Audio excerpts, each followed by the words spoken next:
नमस्कार विद्यार्थी मित्रांनो, मी आहे तुमचा अभ्यास मित्र श्रीराम अंधारे फ्रॉम सायन्स अकॅडमी दौंड. चला आत्मविश्वासातून यशाकडे. मित्रहो, आजच्या व्हिडिओ लेक्चर मध्ये आपण इयत्ता 12वी फिजिक्सचा जो पहिला चॅप्टर आहे रोटेशनल डायनामिक्स, या रोटेशनल डायनामिक्सचा पुढील भाग अभ्यासणार आहोत. मागील भागामध्ये आपण रोटेशनल डायनामिक्सचे definition, what is rigid body and motions of rigid body मधील पहिली मोशन ट्रान्सलेशनल मोशनचा अभ्यास केला. मित्रहो, या व्हिडिओमध्ये आपण रिजिड बॉडीच्या मोशन्स पैकी उर्वरित दोन मोशन, पहिली म्हणजे रोटेशनल मोशन आणि दुसरी म्हणजे रोलिंग मोशनचा अभ्यास करणार आहोत. मित्रहो, जर रोटेशनल मोशनचा विचार करायला घेतलं तर आपण आपल्या रुटीन लाईफमध्ये रोटेशनल मोशनची अनेक उदाहरणं दररोज अभ्यासत असतो, पाहत असतो.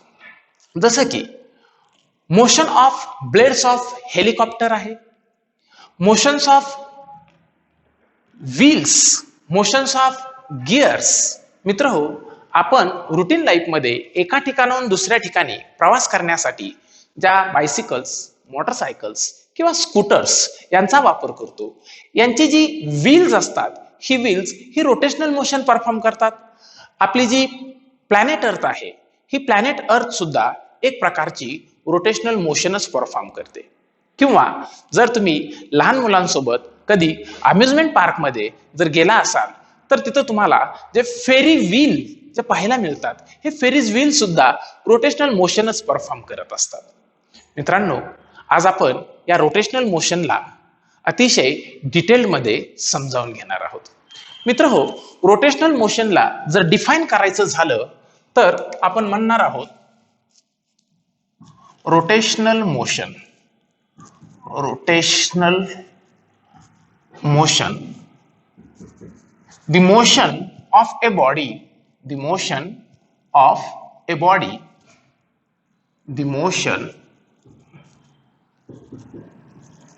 of a body about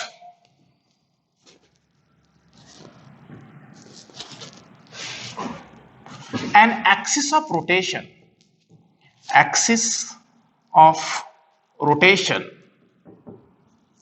passing through it, the motion of a body about an axis of rotation passing through it. मित्रहो, आपण कन्सिडर करूया एक रिजिड बॉडी आहे जी इरेग्युलर शेपची आहे. तर ही जी इरेग्युलर शेपची ही जी रिजिड बॉडी तुमच्या समोर दिसते, ही रिजिड बॉडी जी आहे, या रिजिड बॉडीचा ही जी स्ट्रेट लाईन आहे, ही स्ट्रेट लाईन म्हणजे ऍक्सिस ऑफ रोटेशन आहे असं कन्सिडर करूया. ओके, तर ज्या वेळेस ही rigid body rotational motion perform करेल, त्यावेळेला या रिजिड बॉडीचे जे काही कन्स्टिट्युएंट पार्टिकल्स असतात, हे कन्स्टिट्युएंट पार्टिकल्स काय परफॉर्म करतील हे आपण पाहूया. मित्रहो, कन्सिडर करा, इथं एक पार्टिकल आहे ए, इथे एक पार्टिकल आहे बी, इथं तिसरा पार्टिकल आहे सी आणि इथे एक पार्टिकल आहे डी. ओके, तर मित्रहो, ज्या वेळेला ही rigid body rotational motion perform करेल, त्यावेळेला या रिजिड बॉडीचे हे जे कन्स्टिट्युएंट पार्टिकल्स आहेत, हे कन्स्टिट्युएंट पार्टिकल्स हे काय परफॉर्म करतील बरं? तर मित्रांनो, या रिजिड बॉडीचे हे कन्स्टिट्युएंट पार्टिकल्स हे त्यावेळेला सर्क्युलर मोशन परफॉर्म करतील. काय परफॉर्म करतील? Circular motion. आणि म्हणून रिजिड बॉडीला आपण अजून एका वेगळ्या पद्धतीने सुद्धा डिफाईन करू शकतो. ते म्हणजे असं, a motion of a body about an axis of rotation passing through it such that all the particles of the body performs circular motion. मित्रहो, ज्या वेळेला कुठचीही एखादी रिजिड बॉडी ही रोटेशनल मोशन परफॉर्म करत असते, त्यावेळेला त्या बॉडीचे पार्टिकल्स हे सर्क्युलर मोशन परफॉर्म करतात. आपण एक प्रत्यक्ष उदाहरण घेऊन याला अभ्यासूया. इथे पहा, तुमच्या समोर एक ऑरेंज कलरचा बॉल दिसतोय. ओके, आणि या बॉल मधून मी एक स्ट्रिंग जी आहे ती पास केलेली आहे. ओके, ज्या वेळेला या बॉलला मी रोटेशनल मोशन मध्ये फिरवेल, या बॉलला मी रोटेशनल मोशन मध्ये फिरवेल त्यावेळेला या बॉलचे जे पार्टिकल्स आहेत ए, बी आणि सी, हे पार्टिकल्स तुम्हाला काय परफॉर्म करताना दिसत आहेत मित्रांनो? हे पार्टिकल्स पहा, ज्या वेळेस हा बॉल रोटेशनल मोशन परफॉर्म करेल त्यावेळेला ह्या बॉलचे जे पार्टिकल्स आहेत हे पार्टिकल्स, हा पार्टिकल इथं सर्क्युलर मोशन परफॉर्म करतोय, बी हा पार्टिकल सेंटरला सर्क्युलर मोशन परफॉर्म करतोय, तर इथं जी खालची पोझिशन आहे तिथं सी हा पार्टिकल सर्क्युलर मोशन करताना आपल्याला आढळतोय. आणि म्हणून आपण रिजिड बॉडीला दुसऱ्या पद्धतीने डिफाइन करतो, the motion of a body about an axis of rotation such that all the particles of the body performs circular motion. मित्रांनो, याला आपण दुसऱ्या एका उदाहरणाच्या माध्यमातून सुद्धा समजावून घेऊ शकतो. कन्सिडर करा, माझ्याकडं ही एक टेबल टेनिस खेळण्याची जी एक रॅकेट आहे, ही रॅकेट आहे. ओके, ह्या रॅकेटचे हे जे छोटे छोटे होल्स दिसत आहेत हे समजा हे रॅकेटचे पार्टिकल्स आहेत. आणि ह्या रॅकेटच्या एका पॉइंट मधून मी हा एक समोर दिसणारा आपलं जे कंपास आहे, कंपास रूपी ऍक्सिस ऑफ रोटेशन पास केलेला आहे. ज्या वेळेला ही रॅकेट रोटेशनल मोशन परफॉर्म करेल त्यावेळेला ह्या पार्टिकल्स, ह्या बॉडीचे जे हे पार्टिकल्स आहेत ए, बी, सी आणि डी, हे पार्टिकल्स इथं काय परफॉर्म करताना आढळत आहेत तुम्हाला? व्यवस्थित पहा, सर्क्युलर मोशन. तर मित्रांनो, ह्या दोन्ही उदाहरणांमधून आपण हे समजून घेतलं की ज्यावेळेस एखादी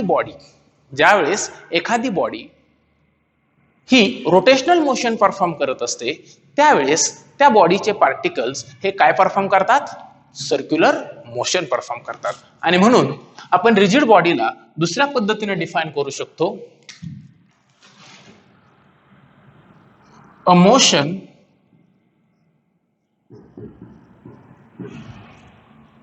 of a body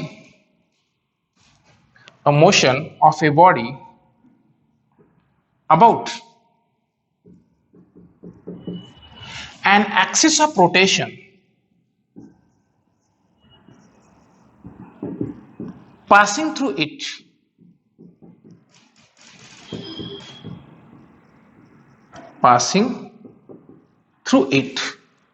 such that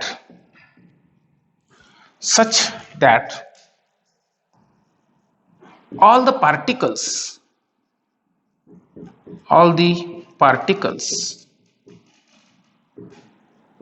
of the body performs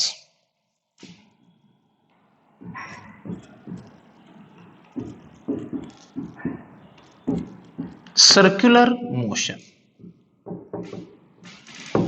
मित्र हो, तर रिजिड बॉडीला आपण रोटेशनल मोशनला आपण अशा दोन प्रकारे डिफाइन करू शकतो.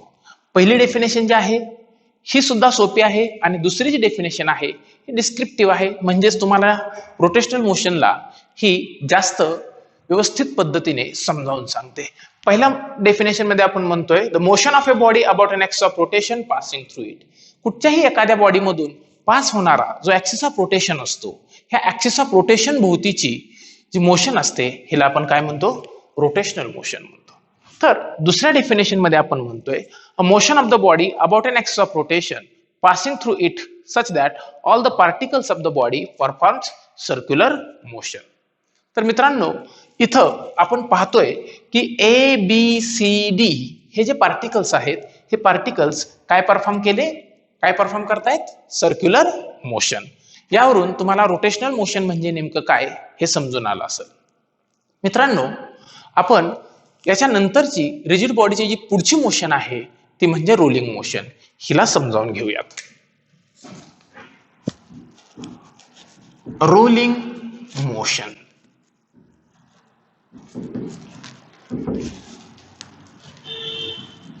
ओके, तर मित्रांनो कन्सिडर करा की आपण मगाशीच यूज केलेला जो एक ऑरेंज कलरचा बॉल आहे त्याला पुन्हा एकदा यूज करूया. मित्र हो, कन्सिडर करा हा ऑरेंज कलरचा बॉल आहे आणि हा ऑरेंज कलरचा जो बॉल आहे या बॉलला मी एका प्लेन सरफेस वरती, समजा हा एक प्लेन सरफेस आहे, ओके.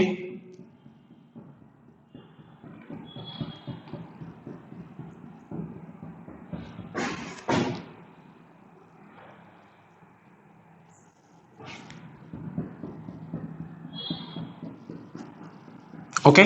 आणि या प्लेन सरफेस वरती हा ऑरेंज कलरचा जो बॉल आहे, ह्या ऑरेंज कलरच्या बॉलला मी रोटेट करतोय, पहा असा.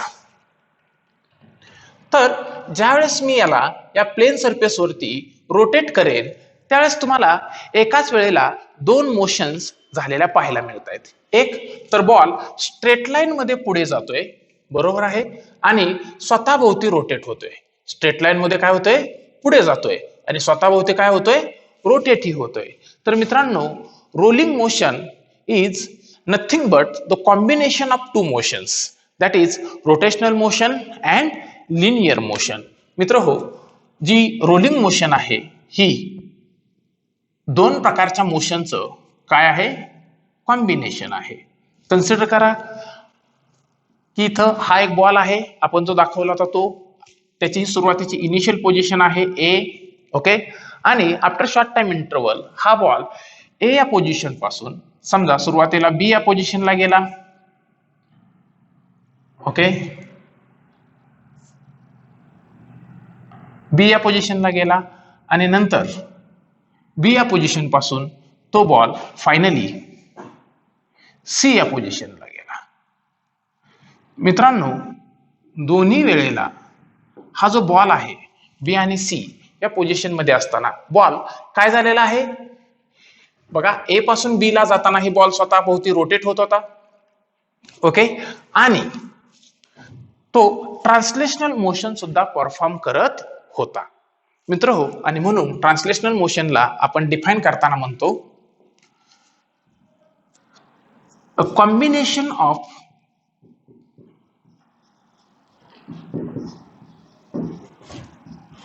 Rotational and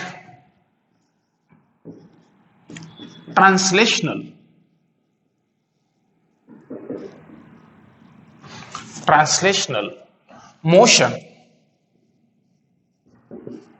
together called as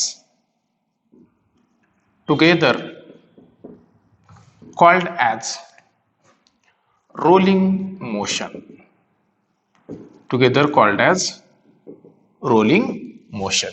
आणि म्हणूनच आपण याला असंही लिहू शकतो, rolling motion is equals to rolling motion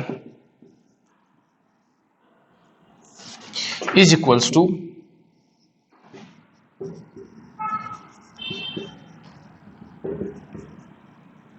translational motion plus rotational motion.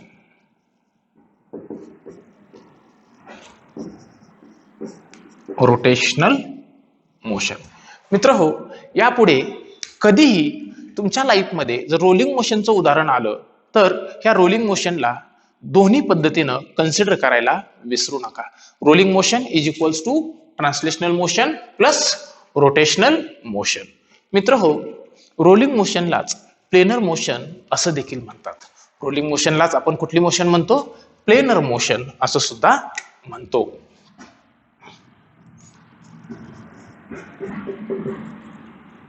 Rolling motion is sometimes called as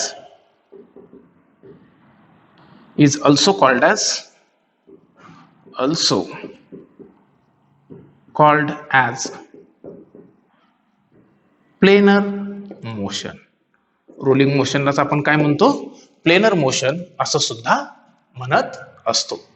मित्रांनो, जर तुम्ही रोलिंग मोशन किंवा रोटेशनल मोशन या दोन्ही मोशनचा विचार करायचा झालं तर दोन्ही वेळेला हा जो आपण प्रॉप यूज केलेला आहे, ज्याला आपण ऑरेंज बॉल म्हणतो इथं, तर हा जो ऑरेंज कलरचा जो बॉल आहे हा काय परफॉर्म करताना आढळतोय तुम्हाला, तर मित्र हो, रोटेशनल मोशन मध्ये देखील ह्या बॉडीचे पार्टिकल्स हे सर्क्युलर मोशन परफॉर्म करतायत.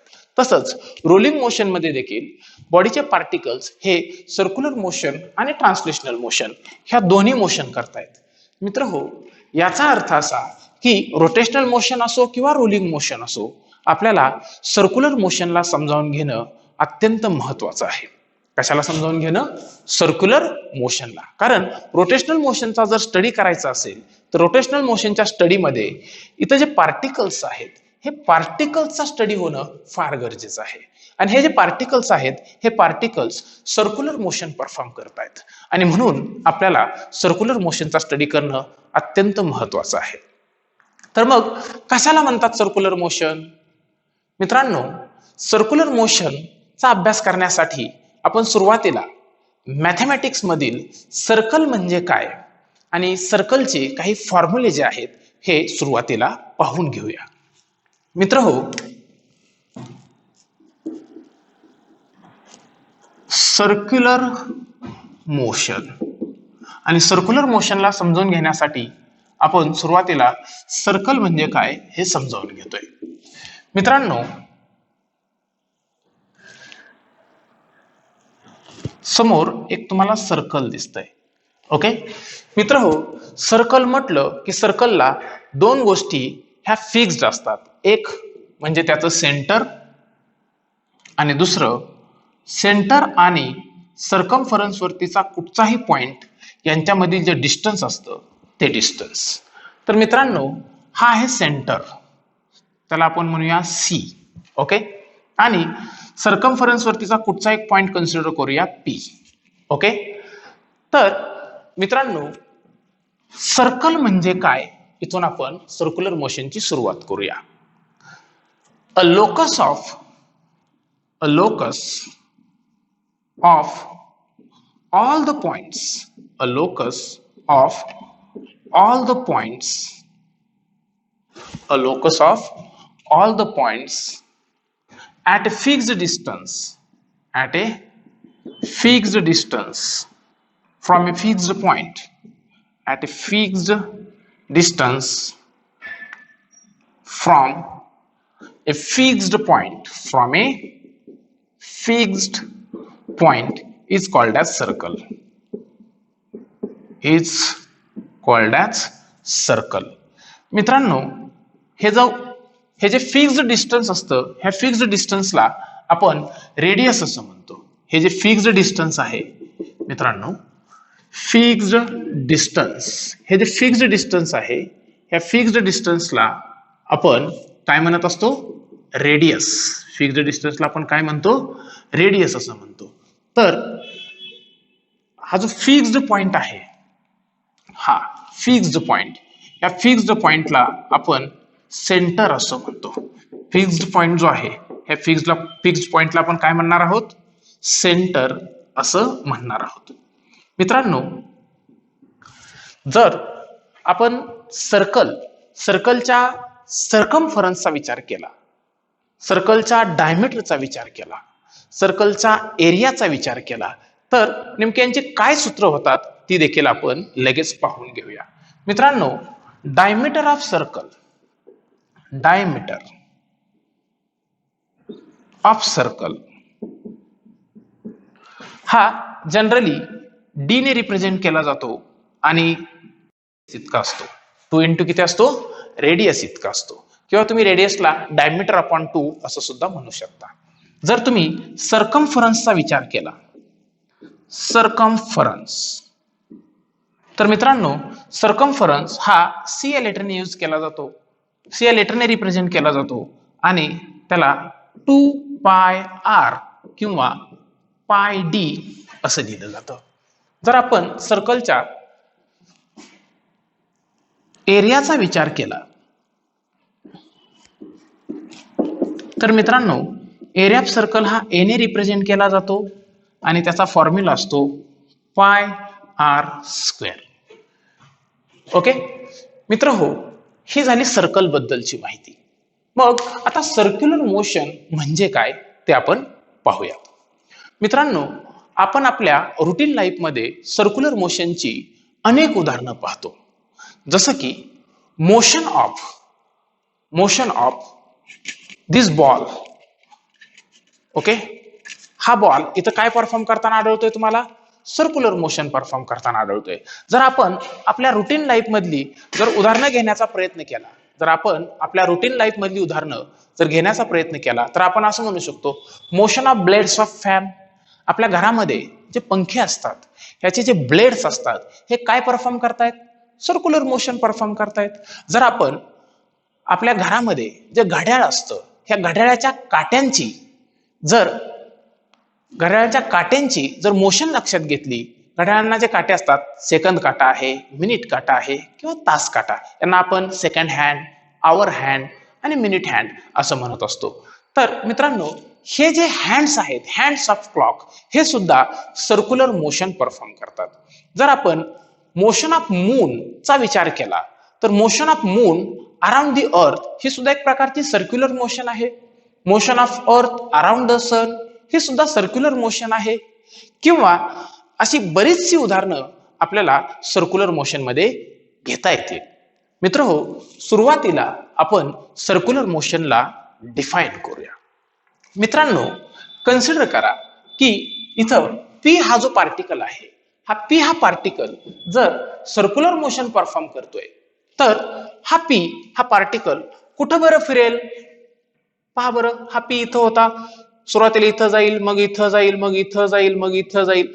मित्रांनो, पी हा पार्टिकल कुठेही ट्रान्सफर झाला, एका ठिकाणाहून कुठेही मूव्ह झाला, तरीही तो कशाभोवती फिरतोय रे? तर तो त्याच्या सर्कमफरन्स भोवती फिरतोय. कशाभोवती फिरतोय? तो सर्कमफरन्स भोवती फिरतोय. आणि मित्रांनो, म्हणूनच the motion of a particle about its circumference, the motion of a particle of a body about its circumference is called as circular motion. The motion of a body or a particle or an object about its circumference. म्हणजे एखाद्या पार्टिकलची त्याच्या परिघाभोवतीची जी गती असते, मराठीमध्ये सर्कमफरन्सला परिघ असं म्हटलं जातं मित्रांनो.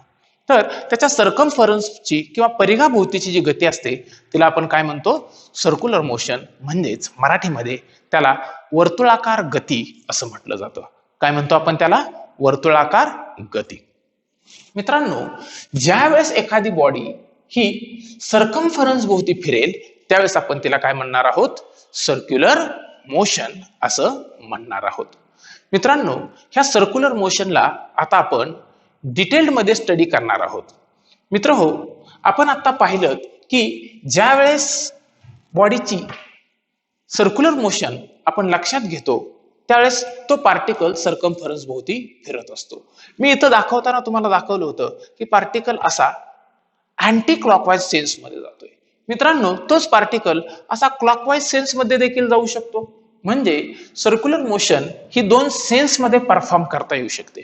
सर्क्युलर मोशन ही दोन सेन्स मध्ये परफॉर्म करता येऊ शकते. एक म्हणजे अँटी क्लॉकवाईज सेन्स आणि दुसरा म्हणजे clockwise sense.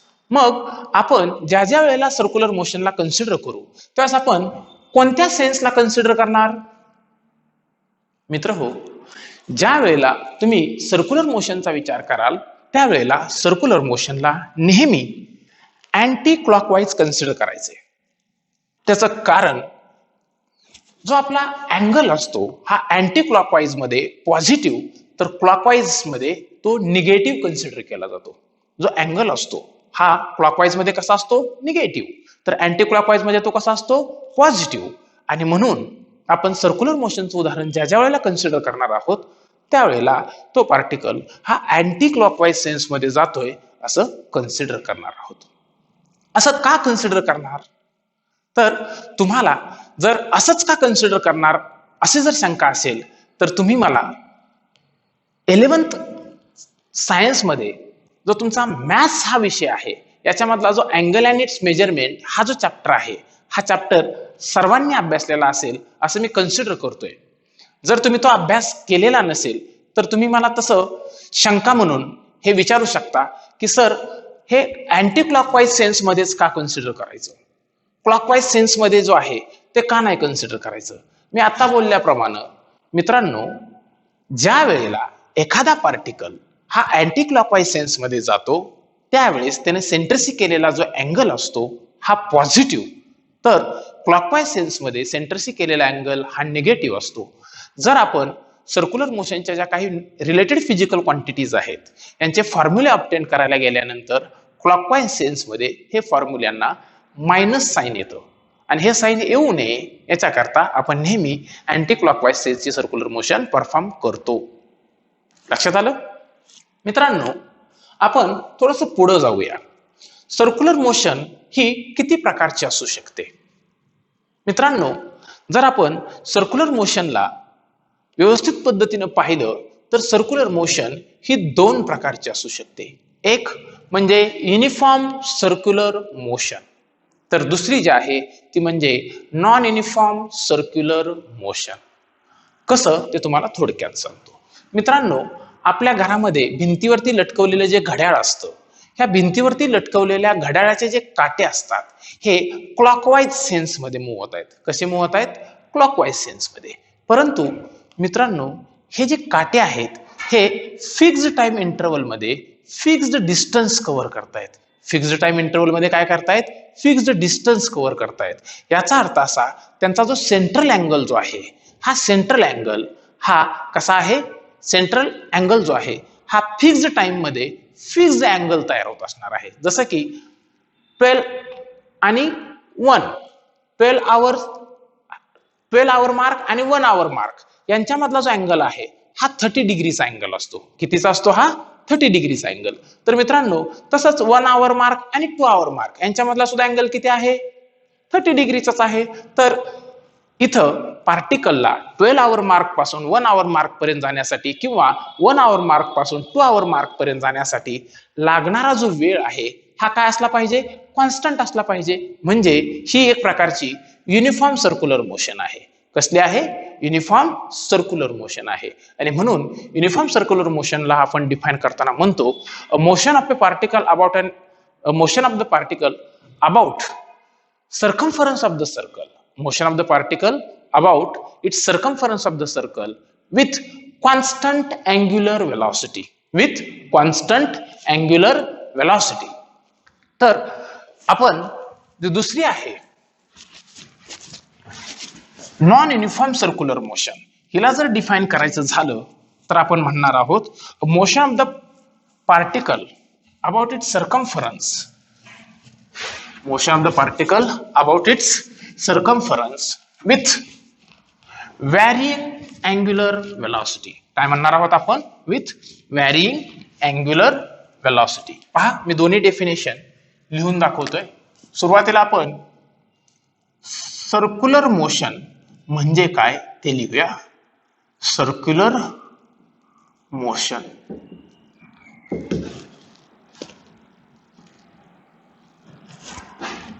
a motion of an object about the circumference of the circle, about the circumference of the circle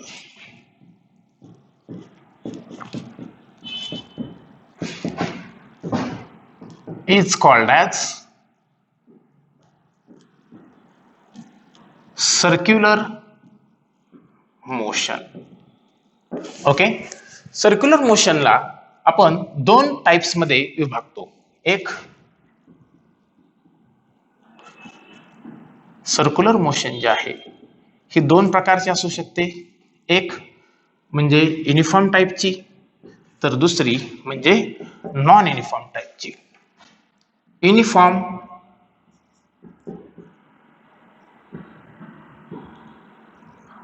circular motion. Okay, तर दुसरी असू शकते non uniform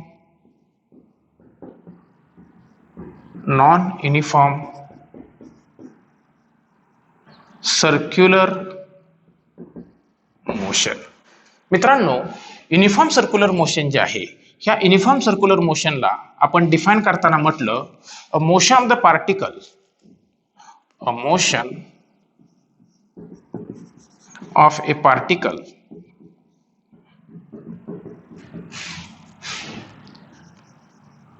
about its circumference, about its circumference with constant angular velocity. Okay, a motion of the particle about its circumference with constant angular velocity. तर इथं जे non uniform circular motion आहे, ह्या non uniform circular मोशनला आपण म्हणणार आहोत a motion of a particle, a motion of a particle about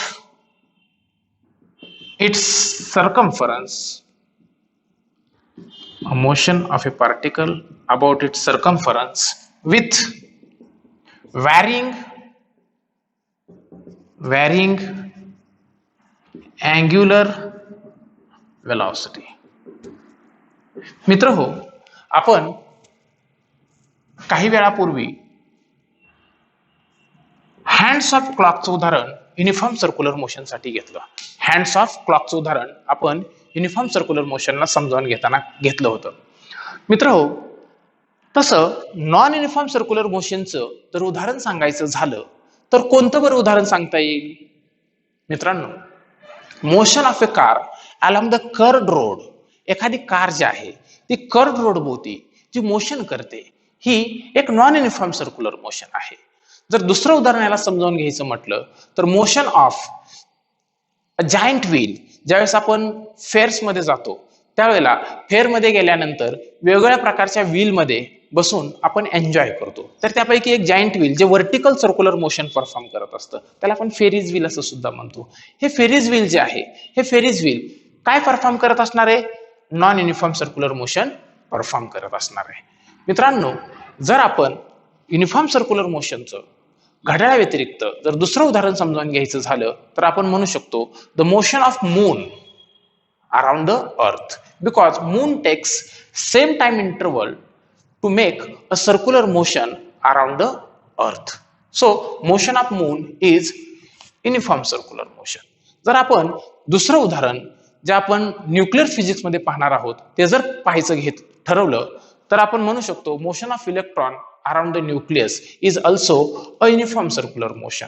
तसंच नॉन युनिफॉर्म सर्क्युलर मोशनचे जर उदाहरण घ्यायचं झालं तर आपण काही वेळापूर्वी बोलल्याप्रमाणे मोशन ऑफ कार आहे, मोशन ऑफ जायंट व्हील आहे, किंवा आपण आपल्या रुटीन लाईफमध्ये ज्यावेळेस एखाद्या स्ट्रिंगच्या साह्यानं एखादी हेवी बॉडी सस्पेंड करतो आणि तिला सर्क्युलर मोशन मध्ये फिरवतो, मित्रांनो ही व्हर्टिकल सर्क्युलर मोशन सुद्धा नॉन युनिफॉर्म टाईपचीच असते. मित्र हो, आता आपण सर्क्युलर मोशनला थोडस डेप्थ मध्ये समजावून घेण्याचा प्रयत्न करूया. मित्रांनो, आपण पाहतोय की ज्या ज्या वेळेला एखादी बॉडी ही सर्क्युलर मोशन परफॉर्म करते त्यावेळेला पार्टिकल जो आहे हा कन्सिडर करूया, सुरुवातीला हा हॉरिझॉन्टल ऍक्सिस जो आहे आपला एक्स आणि हा जो व्हर्टिकल ऍक्सिस आहे हा व्हर्टिकल ऍक्सिस वाय. ओके, आता मला सांगा ज्यावेळेस पार्टिकल हा पी या पोझिशनला असेल त्यावेळेस on x axis it must have only one coordinate, x coordinate, because on x coordinate y is 0. Okay, so let it be a0. Okay, but when p moves to a new position p1 it must have two coordinates, that is x1 and y1, x1 and y1. Okay, when it moves to p2 it must have another two coordinate x2 and y2. Similarly, when it reaches on y-axis it must have only one coordinate, that is 0a. Okay, कारण इथं आपण radius जे आहे ती a अशी consider केलेली आहे. Okay, तर मित्रांनो याचा अर्थ असा की ज्यावेळेस एखादी बॉडी ही सर्क्युलर मोशन परफॉर्म करत असते त्यावेळेला त्या बॉडीचा जो पार्टिकल आहे त्याला किती कोऑर्डिनेट्स आहेत? दरवेळेला त्याला दोन कोऑर्डिनेट्स आहेत आणि आपण म्हणून म्हणतो circular motion is a motion in a plane. Circular motion is a motion in a plain.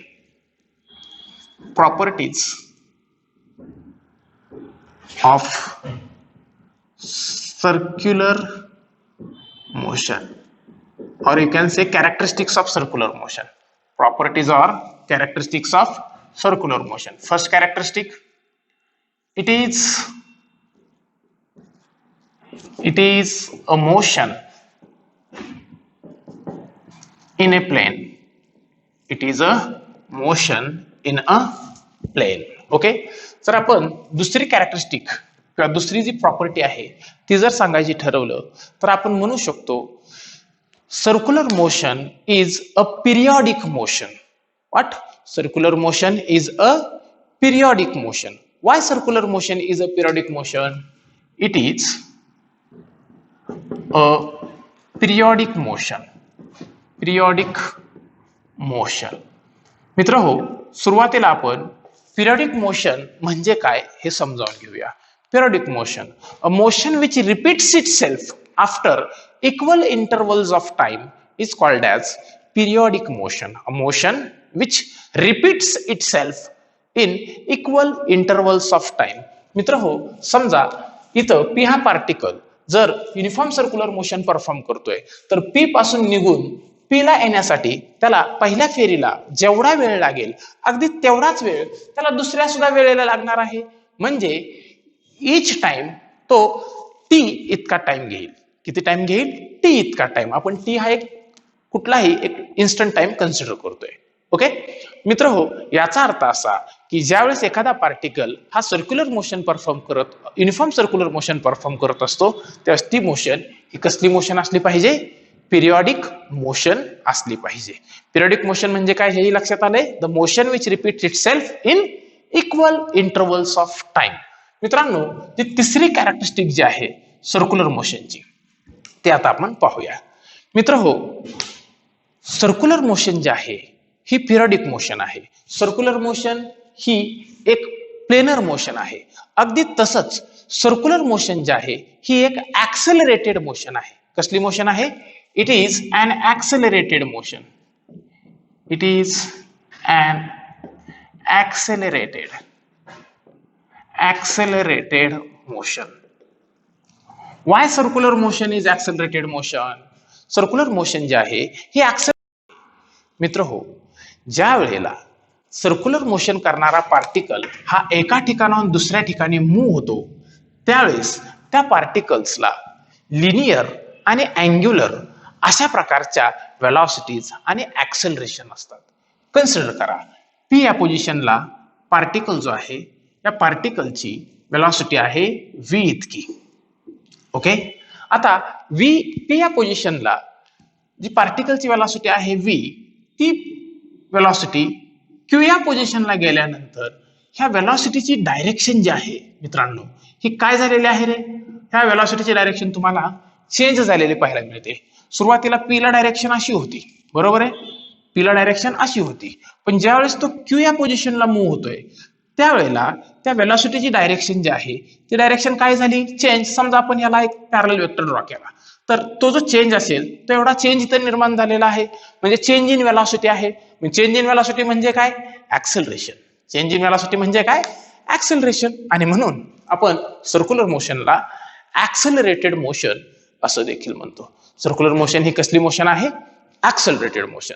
तर मित्रांनो, या व्हिडिओमध्ये आपण सर्क्युलर मोशन जे आहे तिला मोशन इन अ प्लेन का म्हणायचं हे समजावून घेतलं, ती पिरियडिक मोशन कशी आहे हे समजावून घेतलं, ती ऍक्सेलरेटेड मोशन का आहे हे समजावून घेतलं.